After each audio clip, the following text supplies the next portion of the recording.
कक्षा 10वीं पद्यखंड सूरदास के पद। सबसे पहले हम कवि परिचय जान लेते हैं। हिंदी में कृष्ण काव्य की श्रेष्ठता का प्रमुख श्रेय महात्मा सूरदास को जाता है। वे साहित्याकाश के देदीप्यमान सूर्य थे, जिन्होंने भक्ति, काव्य और संगीत की त्रिवेणी बहाकर भक्तों, संगीतकारों और साधारण जन के मन को रससिक्त कर दिया था। सूरदास का जन्म सन 1478 ईस्वी की वैशाख पंचमी को वल्लभगढ़ के निकट सीही नामक गांव में हुआ था। एक मान्यता के अनुसार इनका जन्म मथुरा के निकट रेणुका क्षेत्र में हुआ था। वे सारस्वत ब्राह्मण थे। इसके अतिरिक्त उनकी पारिवारिक स्थिति का कुछ और ज्ञान नहीं है। सूरदास नेत्रहीन थे, परंतु यह अब तक निश्चित नहीं हो पाया है कि वे जन्म अंध थे अथवा वे बाद में किसी कारणवश अंधे हो गए थे।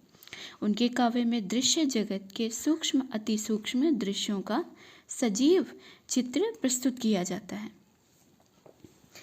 अब हम जानते हैं सूरदास के पदों का सार।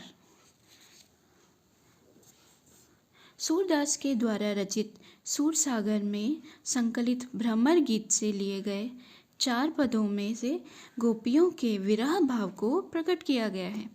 ब्रज क्षेत्र से मथुरा जाने के बाद श्री कृष्ण ने गोपियों को कभी कोई संदेश नहीं भेजा और न ही वे स्वयं वहां गए, जिस कारण गोपियों की विरह पीड़ा यानी कि किसी से दूर होने का जो दुख होता है वह बढ़ गई। विरह पीड़ा का अर्थ होता है किसी अपने परिवार या किसी जिस भी व्यक्ति या परिवार के किसी सदस्य जिससे भी आप प्रेम करते हैं उससे दूर हो जाना, उसे कहते हैं विरह पीड़ा। तो श्री कृष्ण गोपियों अलग हो गए थे, गोपियां उनसे बहुत प्रेम करती थी और वो उनकी विरह पीड़ा में दुखी थी। तो चलिए अब हम पहला पद शुरू करते हैं। पहला पद। उद्धो तुम हो अति बड़भागी, अपरस रहत स्नेह तगाते, नाहिन मन अनुरागी।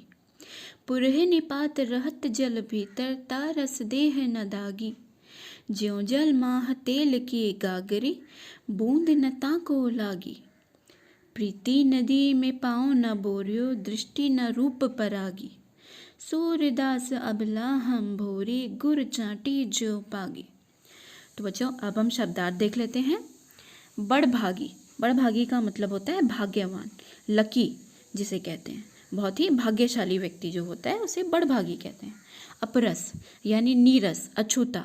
जब हम किसी के प्रेम या किसी भावना से अलग थलग रहते हैं, अछूते रहते हैं, उसे कहते हैं अपरस।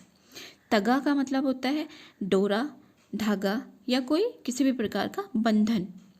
पुरही निपात का मतलब होता है कमल का पत्ता। रस का मतलब होता है जल। ना दागी का अर्थ है जिस पर दाग नहीं लगता। माह होता है में, प्रीति नदी यानी प्रेम की नदी। पाँव यानी पैर। बोरियो यानी डुबोया। परागी मतलब मुग्ध होना। भोरी मतलब भोली। गुड़ चाटी ज्यों पागी का मतलब जिस प्रकार चींटियाँ गुड़ में चिपकती हैं उसी प्रकार हम कृष्ण के प्रेम में अनुरक्त हैं, शामिल हैं। तो चलो अब हम भावार्थ शुरू करते हैं। गोपियाँ उद्धव की प्रेमहीनता पर व्यंग्य करते हुए कहती हैं कि हे उद्धव, तुम तो सचमुच बड़े भाग्यशाली हो, क्योंकि तुम तो प्रेम के बंधन से पूरी तरह मुक्त हो। किसके प्रेम के बंधन से? श्री कृष्ण के।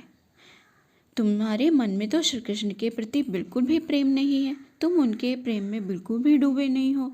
तुम श्री कृष्ण के निकट रहकर भी उनके प्रेम बंधन से उसी तरह मुक्त हो जैसे कमल का पत्ता हमेशा पानी में रहता है पर फिर भी उस पर जल की एक भी बूंद नहीं लगती, उस पर जल का एक भी दाग नहीं लग पाता। तेल की मटकी को जल में डुबोने से उस पर जल की एक बूंद भी नहीं ठहरती है। उसी प्रकार उद्धव तुम्हारा हाल है। तुम श्री कृष्ण के सदा पास रहते हो, लेकिन उनके रंग रूप सौंदर्य और उनके प्रेम भाव से तुम अछूते हो। उनके प्रेम का, उनके रूप का, उनके सौंदर्य का तुम पर कोई असर नहीं हुआ है, जबकि तुम उनके पास सदा रहते हो। इसी प्रकार तुम श्री कृष्ण के निकट रहकर उनसे प्रेम नहीं करते, उनके प्रेम के प्रभाव से सदा मुक्त बने रहते हो। प्रीति नदी में पाँव न बोरियो, दृष्टि न रूप परागी। इसका मतलब है कि श्री कृष्ण के प्रेम रूपी नदी में तुमने अब तक अपने पैर नहीं डुबोए हैं, तुम अभी तक उससे अछूते हो। हे उद्धव, हम तो भोली भाली नारियां हैं, हम तो भोली भाली अबला हैं जो अपने प्रियतम श्री कृष्ण की रूप माधुरी के प्रेम में उसी प्रकार उलझ गई हैं जैसे चींटी गुड़ पर आसक्त होकर उस पर चिपक जाती है और फिर कभी छूट नहीं पाती, वह वहीं प्राण त्याग देती है। वैसे ही हमारी हालत है, हम अबला बेचारी भोली भाली गोपियाँ जो श्री कृष्ण के प्रेम रूपी सौंदर्य में डूबी हुई हैं और वहीं पर अपने प्राण त्याग देंगी।